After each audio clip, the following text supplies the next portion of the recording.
दोस्तों, एक लड़की सरकारी स्कूल में टीचर थी।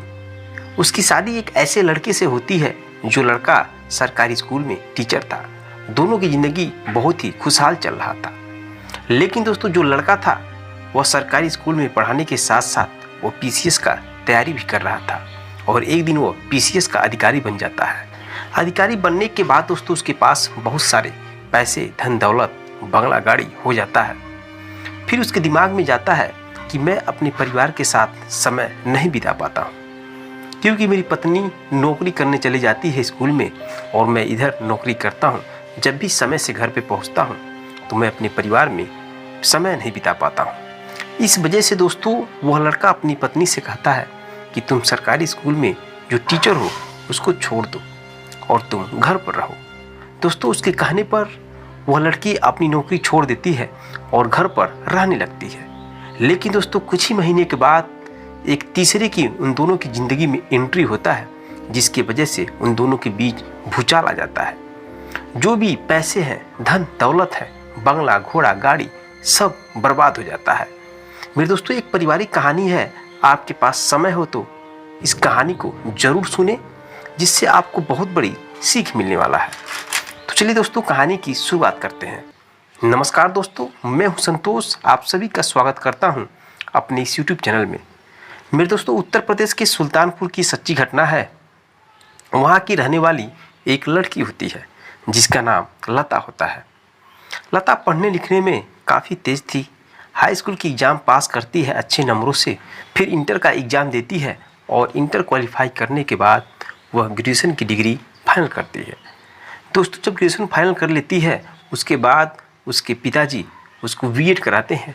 बीएड कराने के बाद वह सरकारी टीचर की तैयारी करने लगती है और एक दिन वैकेंसी निकलता है। उस वैकेंसी निकलने के बाद वह फॉर्म डालती है और उसका नौकरी लग जाता है एक सरकारी स्कूल में टीचर के पोस्ट पर।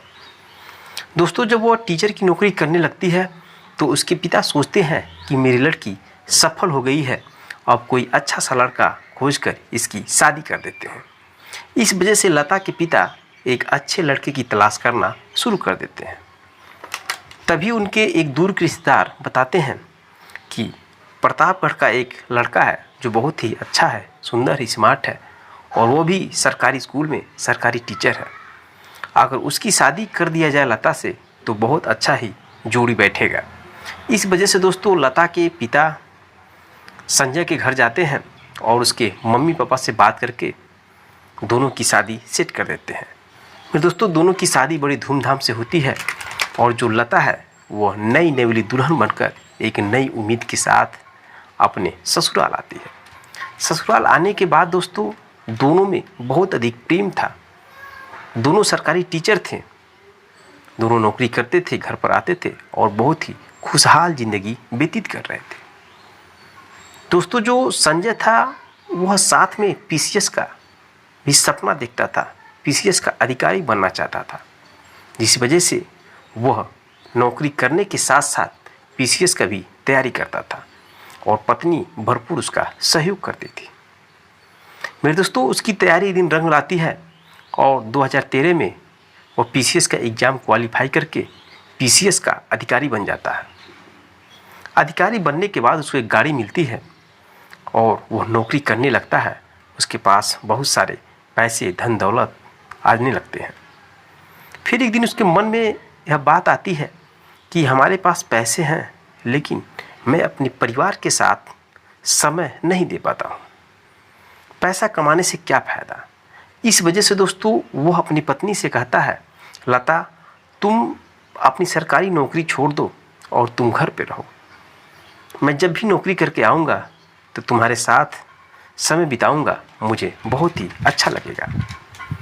लेकिन दोस्तों यह बात सुनकर के उसकी पत्नी मना कर देती है और दोनों में थोड़ा मनमुटाव आ जाता है और नौकरी छोड़ने के लिए तैयार नहीं होती है। इधर संजय अपने कई दोस्तों को यह बात बताता है तो उसके दोस्त मना करने लगते हैं, बोलते हैं यार संजय, आजकल नौकरी पाना बहुत ही कठिन है, वो भी तुम्हारी जो पत्नी है वह सरकारी स्कूल की सरकारी टीचर है और तुम उसको नौकरी छोड़ने की बात कह रहे हो। लेकिन दोस्तों उन लोगों की बात इसके कान में नहीं जाता है और संजय इन बातों को इग्नोर करके अपने पत्नी को नौकरी छुड़वाने के लिए मजबूर कर देता है। पत्नी मान जाती है और नौकरी छोड़ देती है। नौकरी छोड़ने के बाद अपने घर पर पति के साथ रहने लगती है। मेरे दोस्तों, कुछ समय के बाद जो संजय है वो लखनऊ में ज़मीन खरीद कर अपना मकान बना लेता है और वहीं पर दोनों रहने लगते हैं। ऐसे 2-3 साल बीत जाते हैं। इन 2-3 साल के बीच में उनको एक बच्चा पैदा होता है, एक बेटी पैदा होती है। बेटी पैदा होती है, परिवार बहुत खुश था। जब भी समय मिलता था तो वो अपने परिवार के साथ इधर उधर घूमने के लिए भी जाया करते थे। एक दिन दोस्तों संजय अपनी पत्नी और अपनी लड़की को लेकर लखनऊ के एक मॉल में जाते हैं शॉपिंग करने के लिए। उस मॉल में मैनेजर के पोस्ट पर एक लड़की थी जो बहुत ही सुंदर और स्मार्ट थी, जिसका नाम था शशिकला। मेरे दोस्तों, जब वो उस मॉल में शॉपिंग कर रहे थे तो उसी वक्त जो संजय है उसकी नज़र उस पर पड़ती है, तो दोनों के बीच धीरे धीरे नज़दीकियाँ बढ़ जाती है और दोनों एक दूसरे से प्यार करने लगते हैं। लेकिन इसकी भनक लता को नहीं लग पाती है। लेकिन दोस्तों, जैसा कि आप जानते हैं, यह सब चीज़ें ज़्यादा दिन तक नहीं चल पाता है। आज या कल तो मालूम ही चल जाता है। ऐसे में लगभग 5 महीने के बाद संजय की पत्नी को मालूम चल जाता है कि मेरा जो पति है वह किसी और लड़की के साथ अफेयर संबंध में बन चुका है और रंगलियां मना रहा है। यह जब जानती है तो उसे बहुत तकलीफ़ होता है। वो सोचने लगती है कि मेरा पति मेरा नौकरी भी छुड़वा दिया और अपने किसी और लड़की के साथ एंजॉय कर रहा है। इस बात को लेकर दोनों में लड़ाई झगड़े होते हैं, जिसकी वजह से संजय अपनी पत्नी को बुरी तरह से पीट देता है। उसकी पत्नी नाराज़ होकर अपनी मायके चली जाती है। मायके जाने के बाद अपने माँ बाप से सारी कहानी बताती है। उसके माँ बाप कहते हैं, बेटी इंतज़ार करो, एक दिन संजय तुम्हें लेने ज़रूर आएगा। मेरे दोस्तों, जो लता है वह 4 सालों तक इंतज़ार करती है, लेकिन संजय अपने ससुराल नहीं जाता है अपनी पत्नी को लेने के लिए। पत्नी पछताने लगती है कि अगर मेरी नौकरी होती तो मैं किसी और से शादी कर लेती और मेरा जीवन अच्छे से बीतता। दोस्तों, पैसे के लिए वह मोहताज हो जाती है। इस वजह से वो अपनी लड़की की परवरिश करने के लिए अपने गांव से लगभग 1 किलोमीटर की दूर पर एक स्कूल होता है प्राइवेट, उसमें बात करती है और 15,000 रुपये मंथली के हिसाब से सैलरी पाती है। उस स्कूल में पढ़ाने लगती है। किसी तरह से अपना जीवन व्यतीत कर रही थी। कुछ महीनों के बाद वह अपने पिता से कहती है कि पिताजी कोर्ट में तलाक की अर्जी दायर कर देते हैं और मैं संजय से तलाक ले लेती हूँ। उसके पिता बोलते हैं, बेटी जो संजय है वह एक PCS अधिकारी है, अगर हम लोग कहीं भी केस करने जाएंगे तो लोग हम लोगों की बात नहीं मानेंगे। इस वजह से दोस्तों उसकी जो पत्नी है केस नहीं कर पाती है और अपना जीवन किसी तरह से व्यतीत कर रही थी। मेरे दोस्तों, इधर जो संजय था वह एक दिन अपने एक दोस्त के साथ जाता है शादी में और ठंडी का मौसम था, शीत बहुत तेज़ी से गिरा था और गाड़ी चलाने में काफ़ी प्रॉब्लम हो रहा था। वो शादी अटेंड करता है। शादी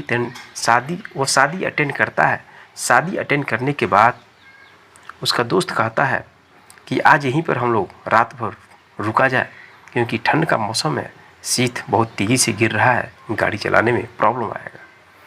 इस वजह से दोस्तों संजय अपने दोस्त के घर पर ही रुक जाता है और उसके दोस्त के घर वाले सब लोग अच्छे से उसका व्यवस्था करते हैं, क्योंकि वह एक PCS अधिकारी था। उसके लिए अलग एक रूम सेट किया जाता है सोने के लिए। लेकिन दोस्तों संजय कहता है कि मैं आज सोऊंगा नहीं और मैं आज रात भर जगूंगा और अपने दोस्त की शादी पूरे अच्छी तरह से देखूंगा। दोस्तों चेयर लगाकर बैठ जाता है और उसकी दोस्त की शादी हो रही थी। सारा सिस्टम जो भी हिंदू रीति रिवाज के अनुसार होता है सब एक एक प्रोसेस से गुजर रहा था, दिख रहा था। पंडित जी साथ साथ रहने के लिए 7 जन्मों के कस्में खिलाते हैं, फिर उसके बाद सिंदूरदान होता है। जब यह सब प्रोसेस देख रहा था संजय, तो उसको अपनी पत्नी की याद आने लगती है। वो सोचता है कि मैंने अपनी पत्नी के साथ बहुत बड़ी गलती कर दिया। मेरी पत्नी किस हालत में होगी, मेरी बेटी किस हालत में होगी, आज तक मैंने कभी सोचने की कोशिश नहीं की। दोस्तों, वह अंदर ही अंदर रोने लगता है और कुछ समय के बाद उसकी आंखों से आंसू भी आने लगते हैं। जब लोग देखते हैं कि एक पीसीएस अधिकारी की आंखों से आंसू क्यों आ रहा है, तो लोग पूछने की कोशिश करते हैं, लेकिन पीसीएस अधिकारी नहीं कुछ बताता है। तभी वहाँ पे कुछ लोग कहते हैं कि इनकी पत्नी इनसे 4 साल से अलग रह रही है, शायद शादी देखकर इनको अपनी पत्नी की याद आ गई होगी। दोस्तों, बात तो सही था। किसी तरह से रात गुजारते हैं और जैसे ही सुबह होता है दोस्तों, वो पीसीएस अधिकारी अपनी पत्नी को लाने के लिए अपने ससुराल जाने की तैयारी कर लेता है। वो अपने ड्राइवर से कहता है, ड्राइवर आज हम ड्यूटी नहीं जाएंगे, आज गाड़ी ले चलो मेरे ससुराल, मैं अपनी पत्नी से मिलना चाहता हूँ। दोस्तों, ड्राइवर गाड़ी चलाता है, अपने ससुराल जाने लगते हैं पीसीएस अधिकारी। जैसे वो अपने ससुराल के करीब 1 किलोमीटर दूर रहते हैं, वैसे ही उनकी जो पत्नी है लता, वो अपनी बेटी को लेकर स्कूल में पढ़ाने के लिए जा रही थी।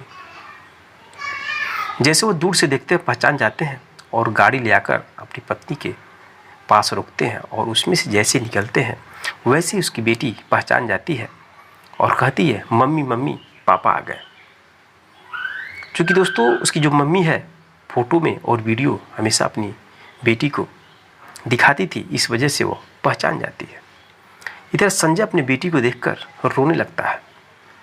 रोते हुए देख उसकी पत्नी कहती है, आप क्यों रो रहे हैं? संजय बोलता है कि मैं तुम्हारे बिना नहीं रह पाऊंगा, मैं तुम्हें आज लेने आया हूँ। लता कहती है, क्यों? जैसे आज तक आप 4 साल मुझसे अलग रहकर रहे हैं अपनी प्रेमिका के साथ, वैसे ही आपका जीवन कट जाएगा। ऐसी कैसे बात कर रहे हैं? दोस्तों, संजय कहता है कि मुझे माफ़ कर दो, मुझसे बहुत बड़ी गलती हो गई। यह बात सुनकर के दोस्तों लता कहती है कि पहले आप मेरे घर चलिए, वहाँ पर बैठ के बात करते हैं, तब मैं कुछ सोचने की क्षमता रखूँगी। दोस्तों, उसी गाड़ी में लता उनकी बेटी बैठती है और अपने ससुराल जाकर बैठते हैं। वहाँ पे कई लोग इकट्ठा होते हैं। इकट्ठा होने के बाद संजय कहता है कि मुझसे जो गलती हुई उसे आप लोग माफ़ कर दीजिए और मैं अपनी पत्नी और अपनी बेटी को लेने आया हूँ, मेरे साथ इन दोनों को जाने दीजिए। इसके बाद लता के पिता कहते हैं, बेटा पहले आप लता से पूछ लो, लता आपके साथ जाना चाहती है कि नहीं जाना चाहती। यह बात सुनकर के दोस्तों लता कहती है कि मैं अपने पति के साथ एक ही शर्त पर जाऊंगी, जब मेरे पति उस लड़की को छोड़ देंगे जिस लड़की के साथ इनका अफेयर संबंध चल रहा है। यह बात सुनकर के दोस्तों संजय कहता है कि मैं उस लड़की को 2 साल पहले ही छोड़ दिया हूँ और मेरा इस समय किसी के साथ भी अफेयर संबंध नहीं है। मैं आज के बाद तुमको कभी धोखा नहीं दूंगा, मैं विश्वास दिलाता हूँ तुम्हें। दोस्तों, इस तरह से जब वो संजय बोलता है तो उसकी पत्नी मान जाती है और बहुत ही हंसी खुशी पूर्वक अपनी बेटी को लेकर संजय अपने घर आता है और फिर से दोनों मिल करके एक अच्छी ज़िंदगी जीने लगते हैं। दोस्तों, यह रही कहानी। इस कहानी को सुनकर आपको कैसा लगा कमेंट बॉक्स में कमेंट जरूर करिएगा। फिर दोस्तों, ये ज़िंदगी है। ज़िंदगी में लोग चंद पलों के लिए, चंद हवस के शिकार के लिए अपनों को भूलकर दूसरों पे निगाहें गड़ा लेते हैं। यह बहुत ही गलत बात है। आपकी शादी जिस लड़की से होती है उसी को सब कुछ मानकर उसके साथ जीवन बिताकर दुख सुख में साथ देकर आगे बढ़ने की कोशिश करना चाहिए। सुंदरता हर जगह होती है, लेकिन लोगों को अपनी चीज़ जितना भी सुंदर हो नज़र नहीं आती है और दूसरे की सुंदरता उनको अच्छी लगती है। यह चीज़ दिमाग से निकाल देना चाहिए। आपकी पत्नी जैसी भी हो उसे ही सबसे सुंदर लड़की मानकर उसके साथ रहना चाहिए और अच्छे से ज़िंदगी जीना चाहिए। क्योंकि दोस्तों पति और पत्नी का रिश्ता बहुत ही अनमोल होता है। रिश्ते को बनाने के लिए आपके अंदर धैर्य, प्यार, विश्वास सब कुछ होना बहुत ज़रूरी होता है। इसलिए ये सब चीज़ें बनाकर अपने परिवार में रहिए और परिवार को आगे बढ़ाइए। आपको क्या सीख मिला इस कहानी से कमेंट बॉक्स में कमेंट जरूर करिएगा। मिलते हैं नेक्स्ट वीडियो में नेक्स्ट कहानी के साथ। तब तक के लिए दोस्तों जय हिंद, जय भारत।